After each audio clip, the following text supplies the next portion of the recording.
Bonjour et bienvenue sur gpf1.ch. Tout de suite, l'actu F1. Retour sur un Grand Prix du Canada au scénario hallucinant. Comme vous pouvez le constater, ce week-end à Montréal valait mieux être équipé. Première info importante, Pedro de la Rosa remplace Sergio Pérez au volant de la Sauber. Le pilote mexicain, qui, souvenez-vous, avait subi un important choc latéral lors des essais du Grand Prix de Monaco, avait pourtant reçu l'aval des médecins de la FIA pour participer au meeting canadien. Malheureusement, après les premiers essais libres, il est victime de nausées et préfère jeter l'éponge.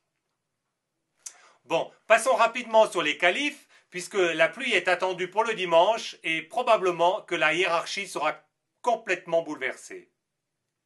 Notons tout de même au passage la 6e pole position de Sébastien Vettel en cette course, s'il vous plaît, la 21e de sa jeune carrière.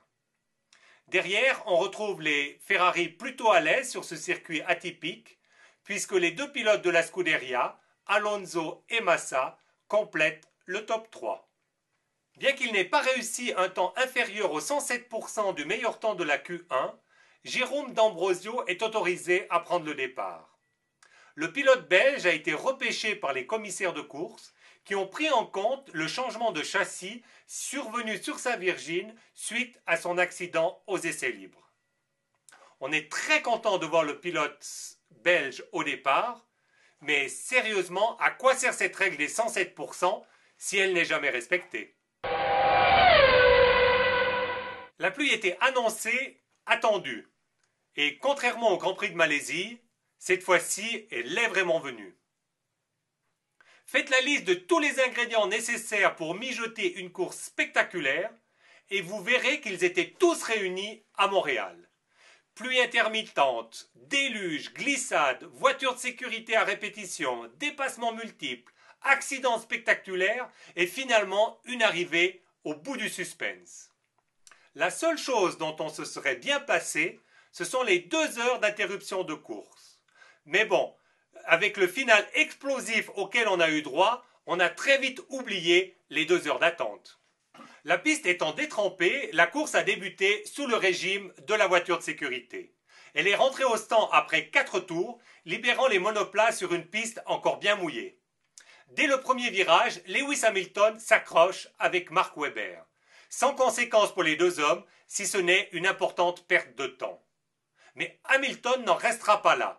Quelques rondes plus tard, il tente une attaque sur Button par l'extérieur de la ligne droite des stands. Ce dernier, pouvant probablement pas voir son coéquipier en raison de l'angle mort, mais surtout de la pluie, prend sa ligne normale et tasse Hamilton contre le muret. L'accident est inévitable. Résultat, abandon pour Hamilton. Passage au stand pour Button et nouvelle sortie de la safety car. Pendant ce temps, en tête de course, Sébastien Vettel. 25e tour, en raison des trompes d'eau qui s'abattent sur le circuit Gilles Villeneuve, la course est arrêtée par le drapeau rouge. Après 2 heures d'interruption, le Grand Prix repart enfin. En tête de course, Sébastien Vettel. Rapidement, la voiture de sécurité doit reprendre une nouvelle fois la piste, suite à un accrochage entre Button et Alonso, alors que ce dernier tente de prendre l'avantage. C'est l'abandon pour le pilote espagnol. Alors que Vettel est toujours en tête, ses 2 principaux adversaires au championnat, Hamilton et Alonso, sont déjà hors course. La piste s'améliorant, les pilotes ont commencé à chausser les pneus intermédiaires, puis les slicks. Sur une piste encore humide, les incidents se succèdent. Paul Di Resta tape Nick Heidfeld par l'arrière lors d'un freinage, Felipe Massa perd le contrôle de ses Ferrari en dépassant Karthikeyan, Heidfeld heurte encore Kobayashi et sort de la piste, provoquant un énième entrée en piste de la voiture de sécurité. Grosse frayeur pour une Sauber qui manque de shooter les commissaires occupés à nettoyer la piste. Pendant ce temps, en tête de la course, Sébastien Vettel. Les 10 derniers tours du Grand Prix seront le théâtre d'une bataille somptueuse entre Schumacher, Webber et Button pour le gain de la 2e place. En quelques tours, Button a profité d'une erreur de Vettel tentant de passer Schum pour le doubler, avant de faire de même avec Schumacher. Pendant ce temps, en tête de la course, Sébastien Vettel. Mais plus si confortablement, car libéré de ses deux adversaires, Button fond littéralement sur l'Allemand. Il le rattrape dans le dernier tour. Sous la pression, Vettel manque un freinage, glisse hors de la trajectoire et offre à Button une victoire qui restera sans doute dans les annales. Derrière ces quatre hommes, on retrouve Petrov 5e devant Massa qui a dépassé d'un cheveu Kobayashi sur la ligne d'arrivée. Alguersuari, Barrichello et Buemi complètent le top 10 d'un Grand Prix du Canada complètement époustouflant. À l'occasion de ce Grand Prix du Canada, sont nominés pour le prix Orange Jenson Button. Malgré 6 passages dans les stands, 2 accrochages, Button ne lâchera jamais rien. Encore 4e à moins de 10 tours de l'arrivée, c'est dans les derniers virages qu'il poussera Vettel à la faute et s'offrira ainsi la 10e victoire de sa carrière. Deuxième nominé, Michael Schumacher. Quelle joie de retrouver le Michael Schumacher des beaux jours. Sans doute sa plus belle course depuis son retour. Longtemps deuxième, la frustration de voir échapper le podium si près du but ne doit pas masquer la performance. Le fait qu'il soit le plus rapide sur piste glissante en pneus intermédiaires semble prouver que ses contre-performances sont surtout dues à sa médiocre monture. Troisième nominé, Mark Webber. Course solide de Mark Webber, pourtant longtemps englué dans le peloton suite à son accrochage du premier virage. L'Australien a été l'un des premiers à avoir le courage de monter des pneus slick. Et le gagnant est Jenson Button. Même si sa course n'a pas été en tout point parfaite, pour nous avoir offert ce final en y croyant jusqu'au bout, je crois qu'il mérite amplement cette récompense. Sont nominés pour le prix Orange cette fois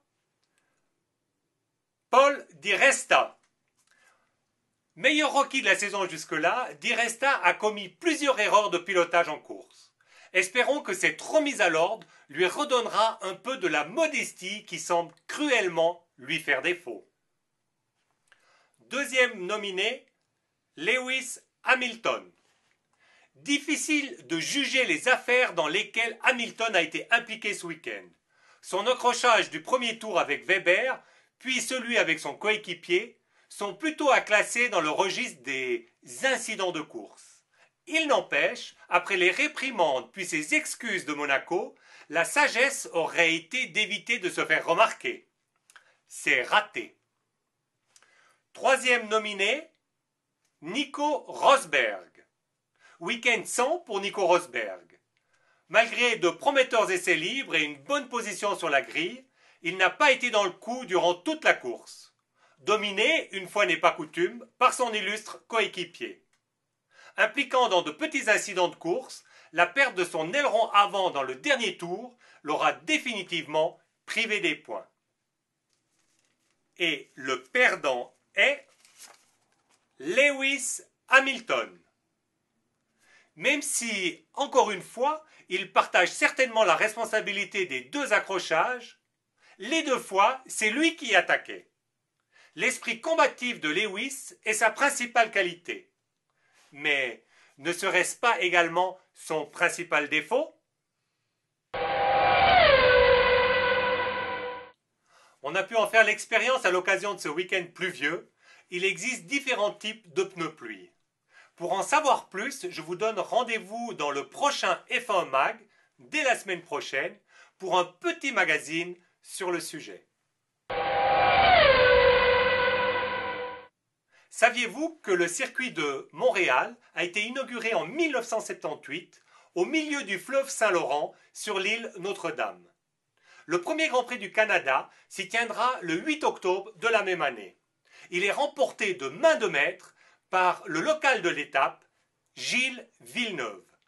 Gilles Villeneuve qui signe ainsi, à cette occasion, sa première victoire en Formule 1 pour son Grand Prix national. En 1982, Villeneuve se tue lors des essais du Grand Prix de Belgique et son nom est donné à la piste montréalaise. Avant de vous quitter, encore un petit mot sur la prochaine course, le Grand Prix d'Europe qui se déroulera sur le circuit de Valence en Espagne. Un circuit urbain où le spectacle n'a jamais été réellement présent. Mais espérons que la course de cette année soit à l'image de ce début de saison, riche en émotions. Les essais qualificatifs le samedi et la course le dimanche auront lieu à partir de 14 h. Voilà, je vous dis à très bientôt. Ciao!